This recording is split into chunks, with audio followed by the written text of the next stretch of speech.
Vous pensez sans doute que nous nous trouvons dans une gare, dans un port ou dans une ville industrielle. Vous vous trompez. Nous nous trouvons, même si on a du mal à le croire, à l'intérieur de la plus grande mine souterraine du monde. Dans cette mine, on a creusé 2500 km de galeries, autant que la distance entre Paris et Moscou, et d'où on extrait presque 1 demi-million de tonnes de cuivre fin par an. Nous sommes à 2165 mètres d'altitude, dans la mine de El Teniente, sur le flanc occidental de la cordillère des Andes, au Chili. Le gisement s'est formé il y a 5 millions d'années, quand la plaque Nazca a heurté la plaque sud-américaine, créant l'imposante cordillère des Andes. Des fluides chauds créèrent les dépôts de minerais de cuivre qui entourent une cheminée volcanique. La mine de El Teniente a une longue histoire depuis sa première exploitation à une époque préhispanique. Aujourd'hui, El Teniente appartient à la Corporation du Cuivre, la compagnie chilienne qui l'exploite depuis la nationalisation effectuée par Salvador Allende en 1971. Puisque la localité la plus proche, Rancagua, se trouve à 50 km par une route inextricable de montagne, on construisit au début du XXe siècle sur le versant d'une colline des environs une colonie minière qui finirait par s'appeler Sewell et qui atteint les 15 000 habitants.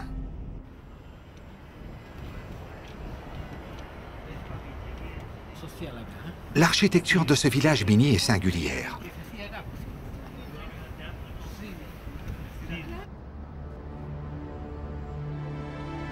Sewell connut des périodes d'une activité sociale extraordinaire, mais également ce qui fut probablement la plus grande tragédie de l'industrie minière de tous les temps. Elle eut lieu le 19 juin 1945. Ce funeste jour, l'équipe de l'après-midi vit périr 355 de ses hommes à cause des émanations de monoxyde de carbone provoquées par l'incendie d'une forge.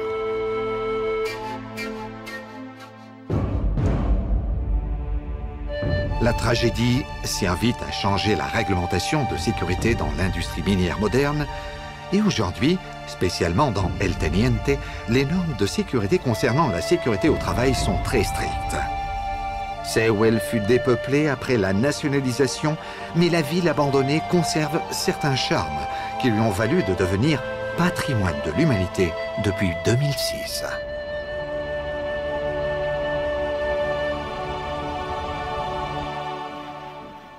Dans le musée qui est bien conservé, on en retrace son histoire. Nous trouvons ce que nous étions venus chercher, les cristaux de gypse les plus grands connus à ce jour. Nous descendons les étudier dans les cavités où ils se sont formés. Nous nous trouvons au niveau 6 de El Teniente. C'est ici qu'on a découvert, tout au long de ces années, différentes cavernes de cristaux de gypse. La plus grande de toutes est la caverne des cristaux. C'est fascinant. Ce n'est pas étonnant qu'elle soit la plus connue au monde. Les murs sont recouverts de cristaux dorés de pyrite et également de barytine.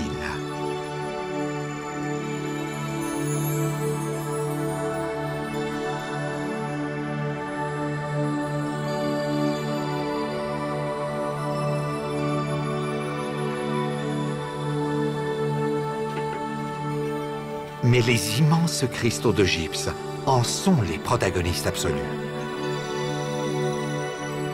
Ce sont des cristaux atteignant 7,5 mètres de long et qui coupent la cavité d'un bout à l'autre.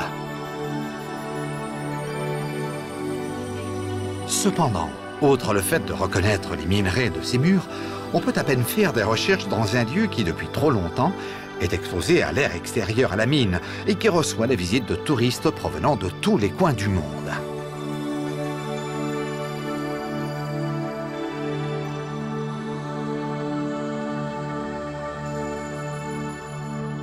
Heureusement, les géologues de la mine ont repéré 6 cavités différentes où sont apparus des cristaux géants de gypse.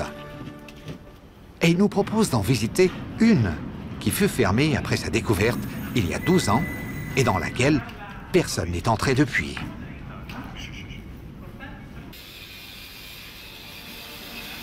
La grotte était vraiment fermée. Ce n'était pas facile d'y entrer, car elle était scellée par une porte en fer. Mais à l'intérieur de cette mine moderne, El Teniente, tout est organisé. Et grâce à l'aide enthousiaste du chef d'atelier, nous réussîmes à la franchir.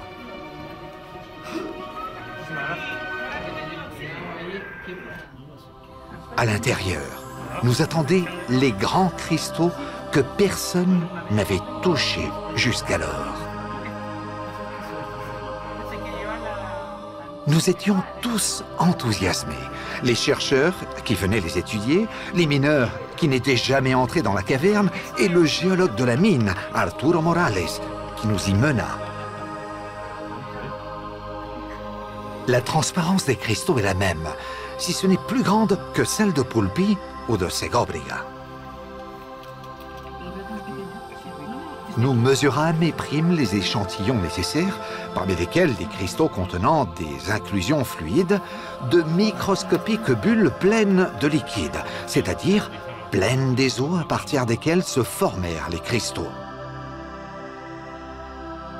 Comme le message d'un naufragé dans une bouteille, ces bulles contiennent une information essentielle sur la composition des eaux mers et aussi sur la température à laquelle les cristaux se sont formés.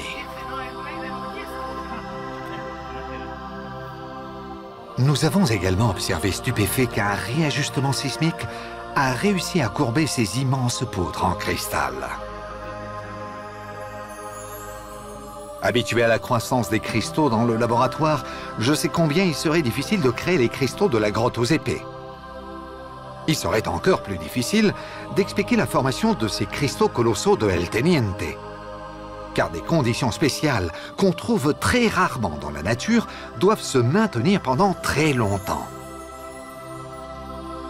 Pour un cristallographe, on ne pouvait s'attendre à rien de plus beau et de plus exceptionnel. Mais l'ingénieur Roberto Villasusa nous réservait une grande surprise. Il fallait retourner à Naica.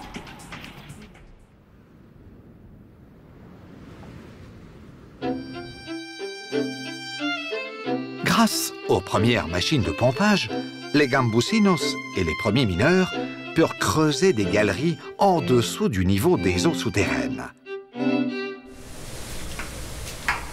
La mine semblait inépuisable et les producteurs de Naica continuèrent à chercher le minerai à des profondeurs chaque fois plus grandes.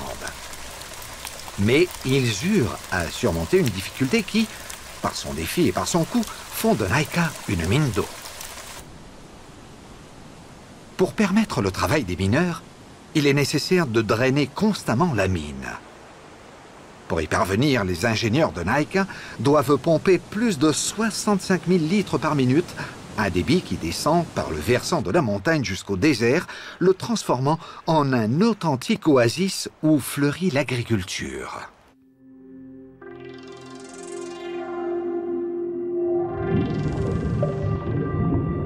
Bien que la côte de San Francisco descende en zigzag jusqu'à une profondeur de plus de 800 mètres, il ne fut pas nécessaire de descendre autant. Ce que Roberto voulait nous montrer se trouvait au niveau situé à moins 290 mètres.